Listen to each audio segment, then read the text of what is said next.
ভাত নাই। তোমরা ভাত খাচ্ছ, আমি খাবো না? আমার কষ্টে উপার্জন করা টাকার ভাত আমি নষ্ট করতে চাই না। বাবা প্লেটটা দেন, তোকে ভাত দিচ্ছি। খাবো। তুমি ভুলে যেও না, এই সংসার এখনো আমার কথায় চলে। তুমি যদি ওকে ভাত দাও তাহলে ওর মতো তোমাকে ওই বাড়িতে না খেয়ে থাকতে হবে। মামা একটা সিগারেট দেন। সিগারেট নাই, তাহলে এক কাপ চা দেন। চাও নাই, টাকা দেন চিন্তা।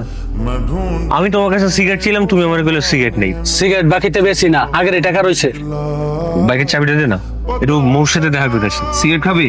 চা খা, প্রয়োজন অন্য কিছু খাবো, আমার চাবি চাইস না, আমার কাজ আছে। চাবি লাগবে না, একটু এদিকে আয় না। 5,000 টাকা দিতে পারবি? আজকে মোয়ের জন্মদিন তো, কিছু একটা গিফট দিতাম। 20,000 টাকা নিয়েছিলি যে মনে আছে? তুই টাকা পয়সা 2 দিন পর পরই নেস, দেওয়া তো কোনো নামগঞ্জ থাকে না।